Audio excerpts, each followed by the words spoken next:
Bonjour très chers élèves, j'espère que vous allez bien. Aujourd'hui, je serai votre enseignante pendant ces 30 minutes. Le cours que je vais présenter est élaboré par un groupe d'enseignants sous la direction de Monsieur Aïsset Selim, inspecteur de l'éducation nationale. Par rapport au cours d'aujourd'hui, nous restons toujours dans le troisième projet de troisième AS. Donc, je vais vous faire un rappel de l'intitulé du projet. Dans le cadre d'une journée citoyenne, rédiger des appels pour inciter les habitants de la région à faire preuve de civisme et s'appliquer à respecter les règles de confinement afin de stopper la propagation du Covid-19. La séquence, nous avons seulement une seule séquence pour ce projet. Donc, son objectif, c'est de produire un texte pour inciter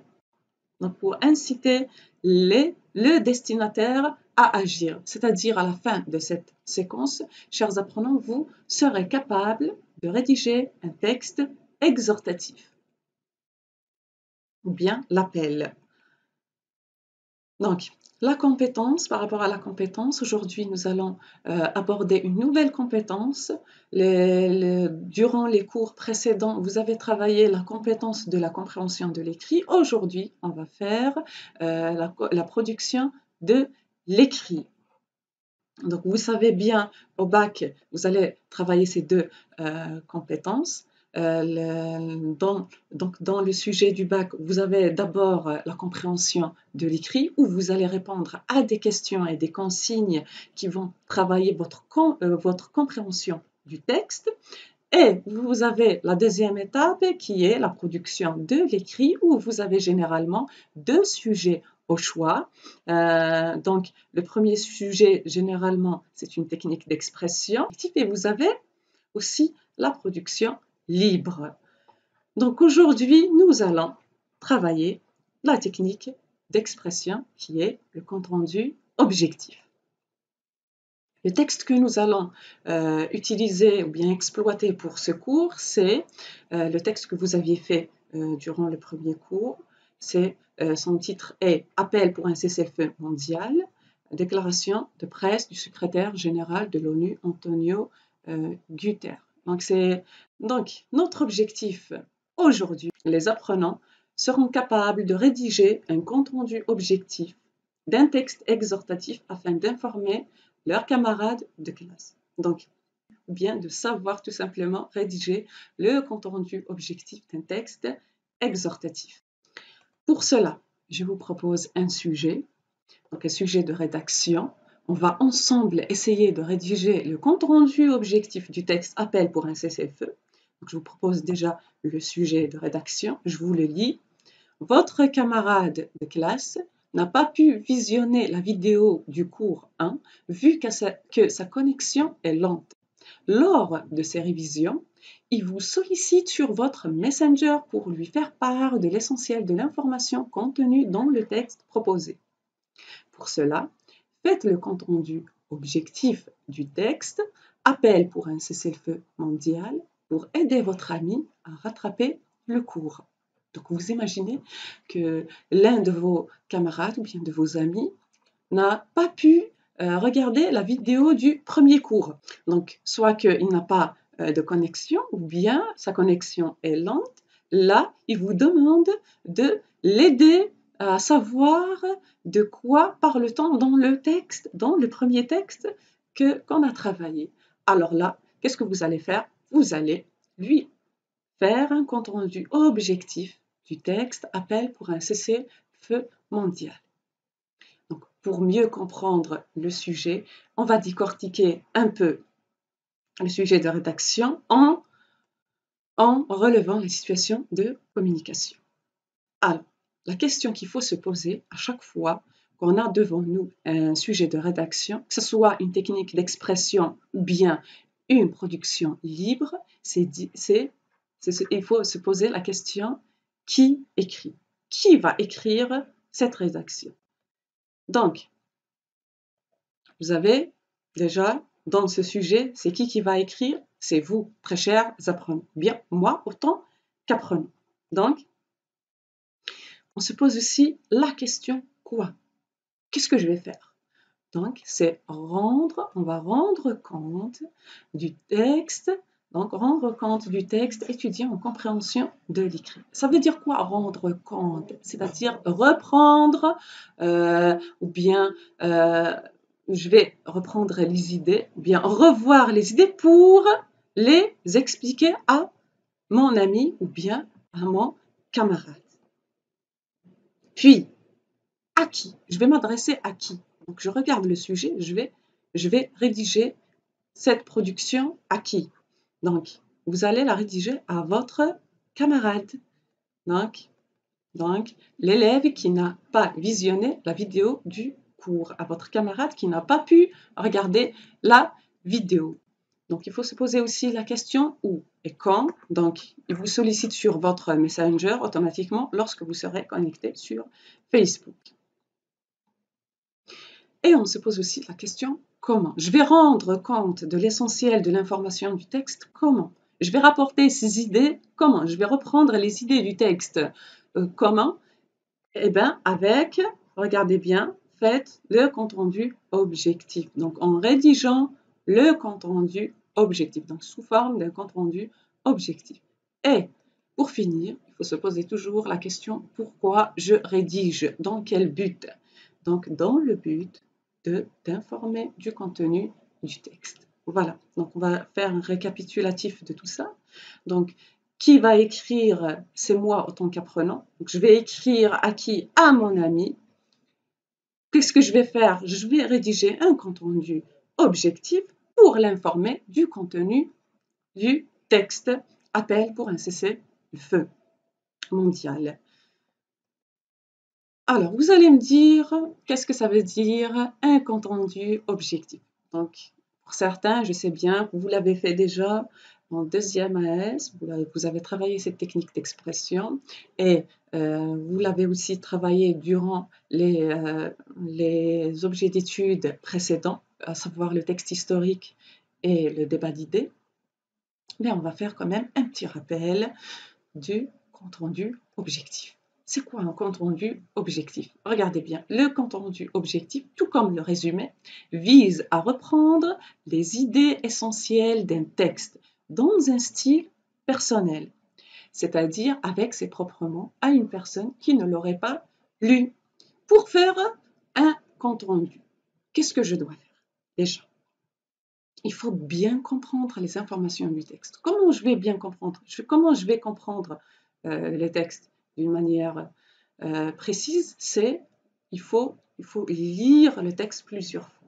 Il faut lire le texte pour bien comprendre les informations données dans le texte.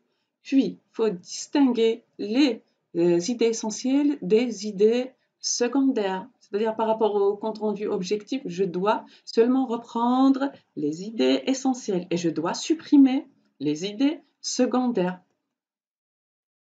Et aussi, vous devez reformuler les idées du texte avec ses propres mots. Donc, pour faire le compte-rendu objectif, il est vraiment, vraiment important de reformuler les idées du texte avec ses propres mots, avec son propre style. Il ne faut pas recopier les phrases du texte. Alors, pour réussir le compte-rendu objectif, vous avez des critères. Je vais vous proposer des indices qui vont vous aider à rédiger votre compte-rendu objectif ou bien à perfectionner cette technique. C'est-à-dire, il sera plus facile pour vous de rédiger un compte-rendu objectif. Donc, déjà, il faut se focaliser sur la forme de votre compte-rendu objectif. Il faut respecter la structure du compte-rendu objectif. Donc, par rapport à la structure du compte-rendu objectif, il faut répartir le texte en 3 parties. Donc, vous avez 3 parties, à savoir l'introduction, le développement et la conclusion. Il faut respecter l'alinéa. Il ne faut pas oublier que chaque fois que je passe à une autre étape, ou bien que je passe à un autre paragraphe, je dois laisser l'espace, je dois laisser un espace pour commencer le nouveau paragraphe. C'est ça l'alinéa. Donc, aussi, il ne faut pas oublier la ponctuation. La ponctuation est vraiment importante. Elle est vraiment primordiale pour la compréhension du texte. Donc, pour lire un texte déjà, si on n'a pas de ponctuation, à savoir les virgules, les points, les guillemets, les parenthèses, si on n'a pas tout ça, on ne va pas lire, on ne va pas savoir lire le texte. On pourra pas lire le texte. Alors, le contenu. Donc, on avait dit que le compte rendu a 3 parties, n'est-ce pas? Donc, la première partie, qu'est-ce que je vais faire dans la première partie? Vous avez, on appelle c'est un paragraphe d'introduction où on exploite le paratexte pour présenter et décrire le texte. Donc, dans la première partie qui est l'introduction, qu'est-ce que je vais faire? Je vais décrire et présenter le texte. Pour ce faire, qu'est-ce que je vais utiliser? Je vais utiliser le paratexte. Ça veut dire quoi le paratexte? C'est tout ce qui entoure le texte, à savoir le titre, le chapeau, la source, la forme elle-même du texte aussi, combien de paragraphes il a, et par rapport parce qu'il y a des textes qui sont en colonne, par exemple, sa forme déjà, on doit tout mentionner dans l'introduction. Donc, regardez bien, donc, par rapport à la première partie, déjà, il faut mentionner le titre du texte. Vous avez aussi le nom de l'auteur, généralement que vous trouverez à la fin du texte. Sa qualité, ça veut dire quoi sa qualité? C'est-à-dire son métier, qu'est-ce qu'il fait dans la vie? Donc, soit c'est un journaliste, un écrivain, un médecin. Donc là, vous allez reconnaître la qualité de l'auteur à travers la source ou bien à travers le texte lui-même lorsque vous allez lire le texte.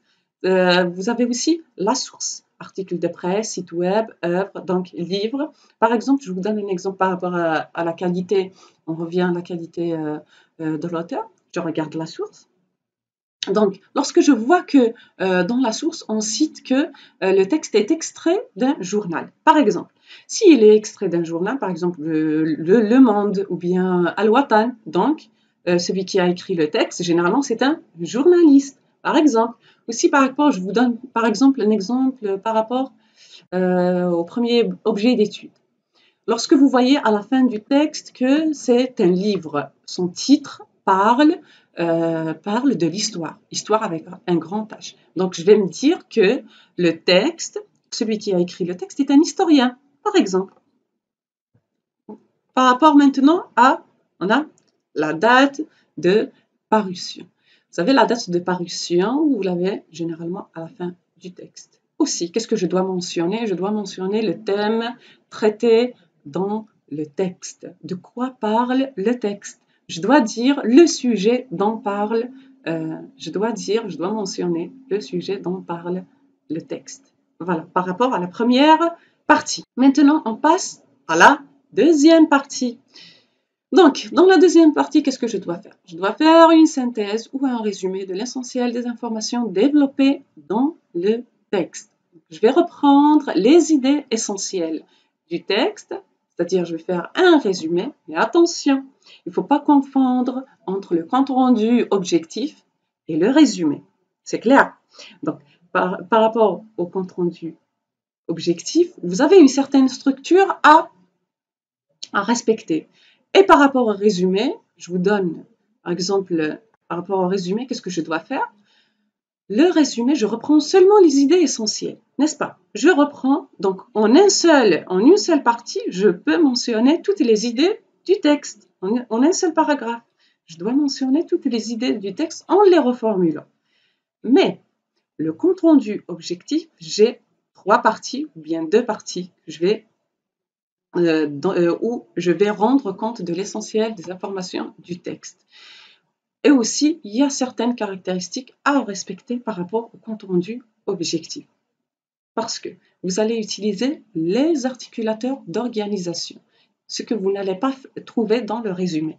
Vous devez utiliser les articulateurs d'organisation comme d'abord, ensuite, enfin. Il faut utiliser les verbes déclaratifs ou bien les verbes introducteurs de parole comme l'auteur a dit, le verbe dire, informe, parle de, donc, et les indices de la troisième personne. Donc, quelles sont les expressions que je vais utiliser? L'auteur fait remarquer, regardez, j'ai utilisé l'auteur, donc j'ai fait référence à l'auteur, fait remarquer, note, il note, il précise, il ajoute, il conclut. C'est-à-dire, l'auteur, on doit toujours dire que c'est l'auteur qui a dit qui a donné cette information, qui a ajouté cette information, et ainsi de suite. Donc, c'est ça les verbes introducteurs de parole, comme affirmer, confirmer, donc aussi par rapport demander, dire. Donc, vous avez ces verbes que vous allez utiliser pour faire référence à l'auteur.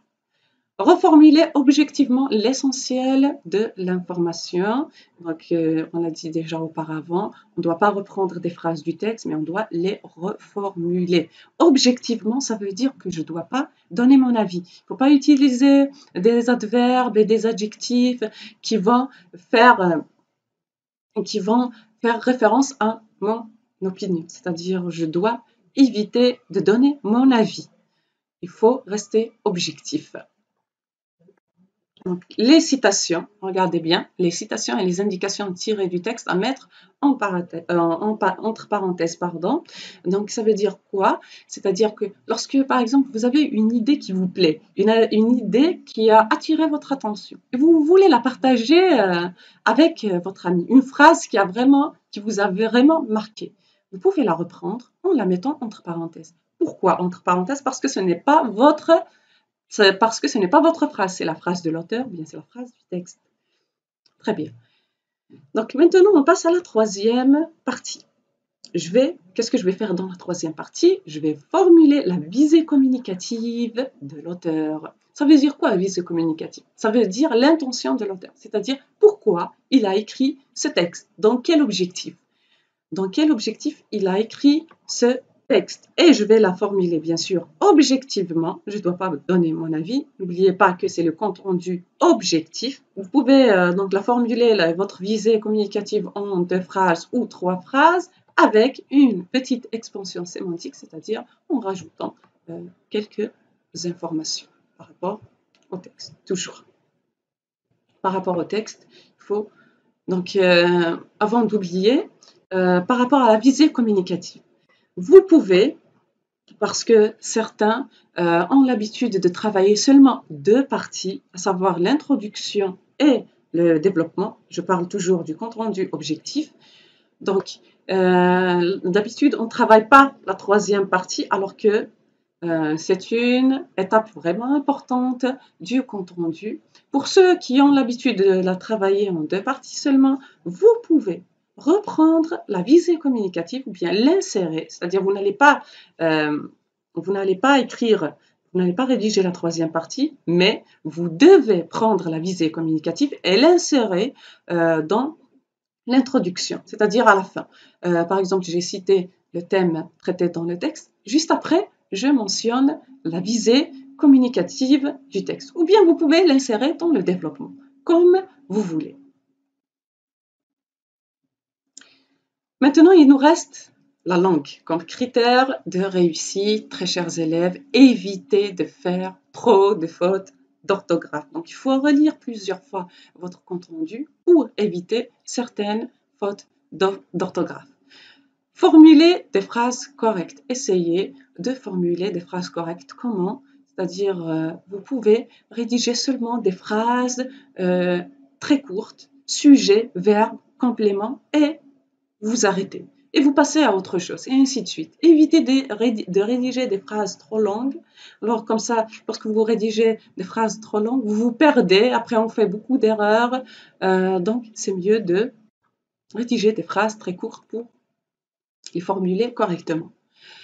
Évitez la répétition en utilisant des substituts lexicaux et grammaticaux. Donc, j'évite la répétition. Comment? En utilisant les substituts lexicaux et grammaticaux. Donc, je commence par les substituts grammaticaux. Ça veut dire quoi? Ce sont les pronoms personnels que nous utilisons, par exemple. Je vous donne un exemple. Lorsque vous mentionnez dans votre compte rendu objectif, lorsque vous mentionnez l'auteur, à chaque fois, vous ne répétez pas l'auteur a dit, l'auteur a ajouté, l'auteur a terminé son texte, et ainsi de suite. Au lieu de répéter à chaque fois l'auteur, qu'est-ce que vous allez faire? Vous allez utiliser un substitut lexical comme il. Donc, je dis au début, par exemple, l'auteur a commencé son texte. Après, je vais dire il ajoute pour reprendre l'auteur sans répéter le mot auteur. Si c'est une femme, je vais utiliser elle, par exemple. Aussi, vous avez les substituts lexicaux. Les substituts lexicaux, ce sont des synonymes. Par exemple, des synonymes. Je vous donne un exemple. Au lieu de répéter à chaque fois l'auteur, vous pouvez utiliser le mot scripteur, ou bien vous allez mentionner le nom de l'auteur. Par exemple, le texte que nous allons travailler, son auteur, c'est Antonio Guiter. Donc, je vais dire, au lieu de répéter auteur, je vais dire Antonio Guiter termine son texte. Ou bien, je vais utiliser sa qualité. Je vais utiliser, par exemple, le secrétaire général de l'ONU termine son texte par dire que, voilà. Très bien, c'est clair, j'espère. Maintenant, qu'est-ce que nous allons faire? Donc, je vous propose une application. Cherchez un crayon et une feuille. On va rédiger ensemble le compte-rendu objectif du texte Appel pour un cessez-le-feu. Allez, on commence. D'abord, on avait dit qu'on a, dans la première partie, qu'est-ce que nous allons faire? Nous allons présenter le texte en quelques lignes. Je vous propose de rédiger la première partie du compte-rendu objectif du texte que je vais vous proposer. Donc, pour réussir la première partie, qu'est-ce que je dois faire? D'abord, je dois dégager le paratexte. Je dois dégager le paratexte. C'est quoi le paratexte? C'est tout ce qui entoure le texte, n'est-ce pas? Donc, je vais relever le nom de l'auteur, le titre du texte, le nombre de paragraphes, la source du texte, la date d'apparition de l'œuvre. Très bien. Donc, je vais relever tout ça. Après, je lis le texte. Lorsque je lis le texte, je relève le thème traité dans ce texte. Très bien. Donc, je vous propose le texte, vous le lisez et vous rédigez la première partie du compte-rendu.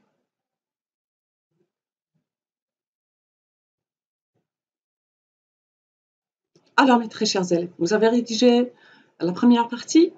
Maintenant, nous passons à la deuxième partie. Alors, qu'est-ce que je vais faire dans la deuxième partie? Je dois reformuler les idées essentielles du texte en utilisant le pronom il et les verbes introducteurs de parole pour faire référence à l'auteur. N'oubliez pas. Donc, qu'est-ce que je vais faire? Je vais vous aider un peu.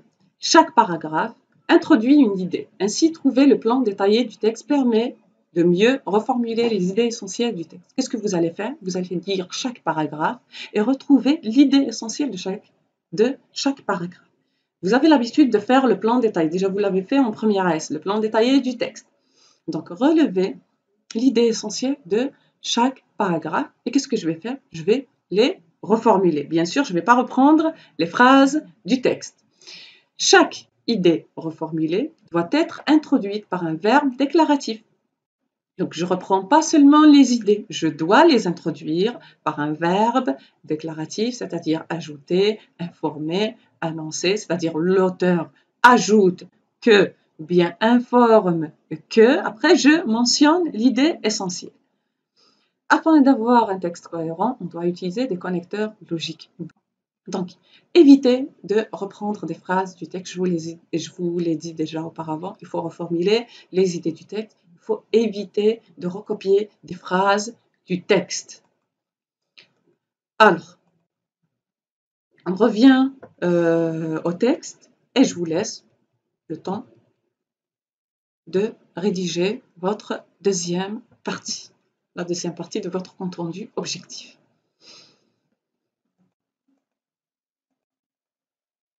Alors, mes très chers élèves, vous avez rédigé la deuxième partie. On passe maintenant à la troisième partie. Donc, la question qu'il faut se poser, pourquoi l'auteur a-t-il écrit ce texte?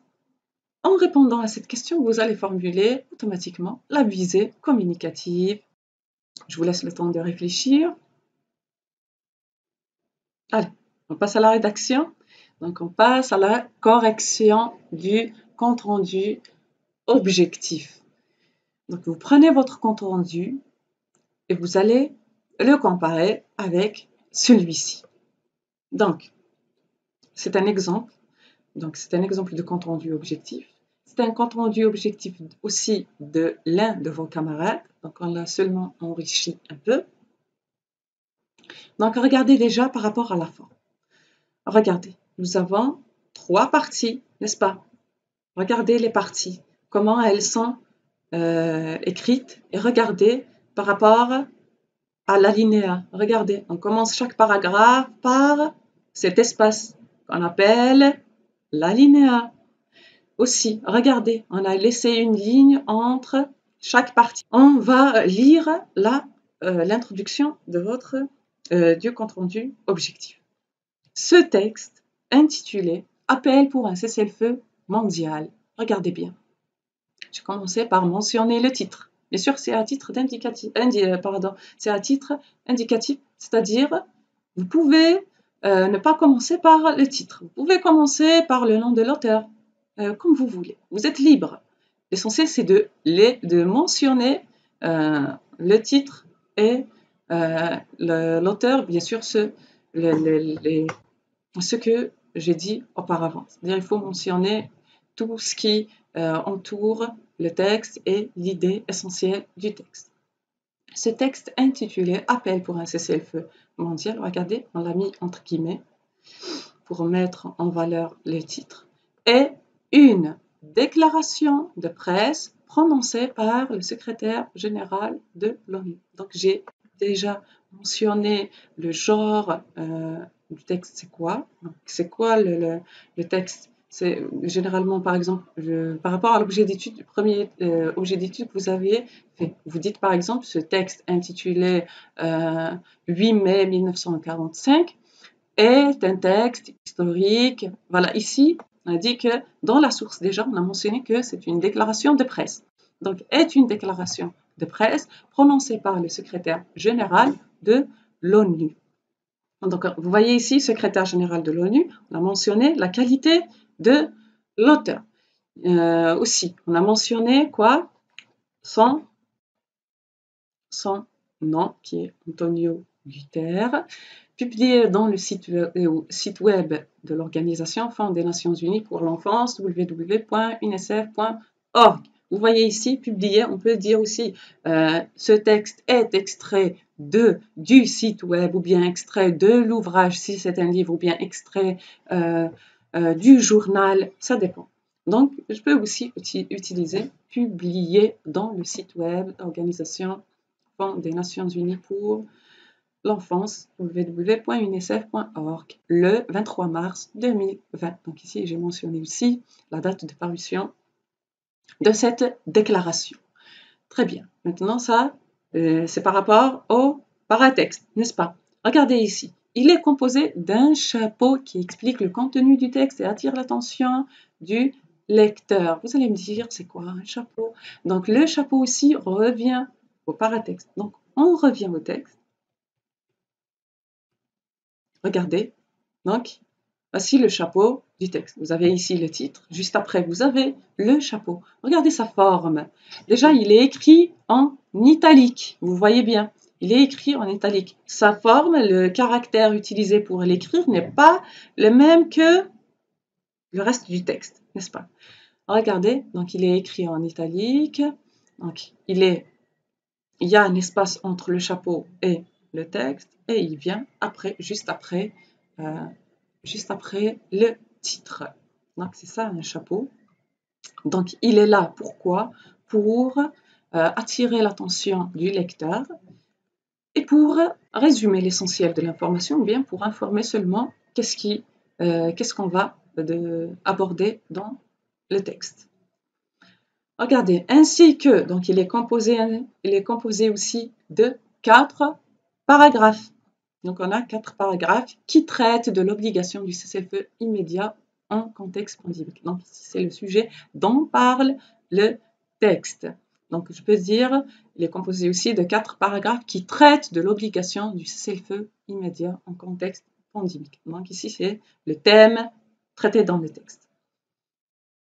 Maintenant, on passe au développement. Regardez comment on l'a commencé. L'auteur commence par exposer la situation difficile que traverse le monde actuellement. Vous voyez ici, je n'ai pas repris directement l'idée du texte. Je n'ai pas repris directement, je n'ai pas reformulé, donc on a reformulé l'idée du texte, mais je n'ai pas directement mentionné cette idée. J'ai d'abord fait référence à l'auteur et j'ai utilisé verbe introducteur de parole, exposé, puis j'ai mentionné l'idée. Si c'était un résumé, qu'est-ce que je vais faire? Directement, je vais dire la situation, donc le monde traverse une situation difficile, en effet, la propagation et ainsi de suite, n'est-ce pas? Mais ici, dans le compte rendu, j'ai d'abord mentionné l'auteur. C'est ça, c'est ce qui diffère le compte rendu objectif du résumé. Bien sûr, l'introduction ici, on ne la trouve pas, dans le résumé. Donc, l'auteur commence par quoi? Par exposer la situation difficile. Donc, par rapport au développement du compte rendu objectif d'un texte exhortatif, normalement, il est facile de le rédiger. Pourquoi? Parce que vous savez maintenant que, vous savez bien, parce qu'on l'a dit plusieurs fois, que le texte exhortatif a 3 parties, n'est-ce pas? Donc, regardez, en effet, donc pour expliquer un peu de quoi il s'agit, c'est-à-dire quelle est cette situation difficile, on a expliqué un peu en utilisant l'articulateur. En effet, la propagation du virus Covid-19 a engendré plusieurs pertes humaines autant que les conflits armés. J'ai utilisé l'articulateur pour mettre cette idée en relation avec l'idée précédente. Donc ici, c'est une explication. J'explique ce que j'ai mentionné au début. Donc, après, regardez, ensuite j'ai utilisé l'articulateur organisation. Ensuite, il, pour faire référence à l'auteur, pour ne pas répéter auteur, j'ai utilisé un substitut grammatical, il, le pronom personnel il, ajoute, verbe, introducteur de parole, il ajoute. Pourquoi j'ai utilisé ajouter? Parce qu'il a mentionné une idée, après il ajoute une autre. Donc, il ajoute que les personnes vulnérables, regardez bien, les parenthèses, les femmes et les enfants, les personnes en situation de handicap, les personnes marginalisées et déplacées.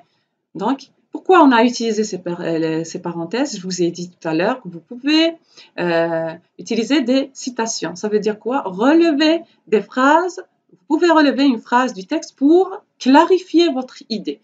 Regardez, votre camarade a reformulé la deuxième idée du texte. Comment? Donc, il ajoute que les personnes vulnérables sont les plus touchées par ce virus, n'est-ce pas? Après, peut-être quelqu'un va me dire, c'est quoi? Ça veut dire quoi une personne vulnérable? Par rapport au texte, c'est quoi les personnes vulnérables? Donc, votre camarade a utilisé les parenthèses pour clarifier cette idée. Il a dit les femmes et les personnes vulnérables sont les femmes, les enfants, les personnes en situation de handicap, les personnes marginalisées et déplacées. C'est une phrase du texte. C'est-à-dire que j'ai repris, c'est un passage du texte qu'on a repris, donc je dois le mettre entre parenthèses. Très bien. Sont les plus touchés par ce virus, ainsi ce sont eux qui payeront le plus en risquant leur vie. De même, regardez, on a ajouté un autre articulateur d'organisation. De même, il affirme, il, si vous pouvez ne pas reprendre avec il, vous pouvez utiliser par exemple les substituts lexicaux. Vous pouvez dire, de même, le secrétaire général de l'ONU affirme que le système sanitaire sera submergé. Ou bien, vous pouvez dire, de même, Antonio Guterres affirme que le système sanitaire, c'est un substitut lexical. Antonio Guterres, ou bien pour ne pas répéter l'auteur, pour ne pas répéter encore une fois il.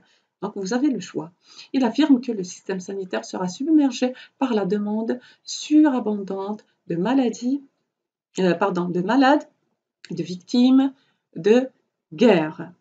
Ainsi, l'auteur certifie que, certifier, le verbe, donc il a utilisé, regardez ici, le verbe introducteur, comme il a utilisé le verbe affirmer, après il a utilisé certifie, donc je peux le remplacer par affirmer aussi, certifie que faire une guerre dans ces conditions est une folie.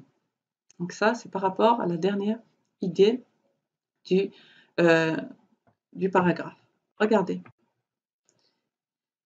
Donc, vous voyez ici, votre camarade a reformulé les idées essentielles du texte appel pour un cessez-le-feu mondial. Donc, en utilisant quoi? En faisant déjà référence à l'auteur avec les indices de la troisième personne, vous les voyez ici, l'auteur, il, l'auteur, là, je vous ai dit, vous pouvez utiliser les substituts lexicaux, et il a utilisé des articulateurs qui organisent le texte, vous le voyez bien, et il a utilisé les verbes introducteurs de paroles comme affirmer, certifier, exposer. Bien sûr, vous pouvez utiliser d'autres verbes introducteurs, donc vous avez le choix. Maintenant, on passe à la dernière partie du compte-rendu. Je vais vous la lire. Le secrétaire général de l'ONU, vous voyez ici, on a, pour ne pas reprendre l'auteur ou bien il, on a remplacé l'auteur par le secrétaire général de l'ONU. Donc, c'est substitut lexical. Exhorte ses destinataires à un arrêt immédiat des conflits armés en cette période de pandémie. Donc, dans cette dernière partie, qu'est-ce que nous avons fait? Nous avons dégagé, bien nous avons formulé la visée communicative du texte, c'est-à-dire pourquoi l'auteur a écrit ce texte. Il l'a écrit pour exhorter ses destinataires ou bien les pays en conflit à arrêter immédiatement les conflits armés.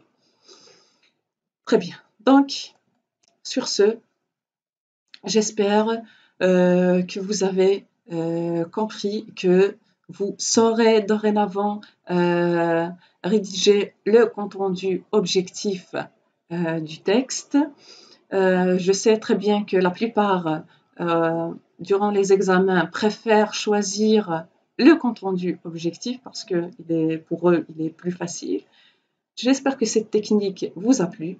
Donc, sur ce, je vous laisse et merci pour votre attention.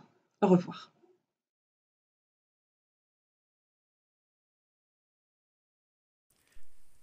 شكرا على المشاهدة. لا تنسوا الاشتراك في القناة، الضغط على الجرس، الإعجاب بالفيديو.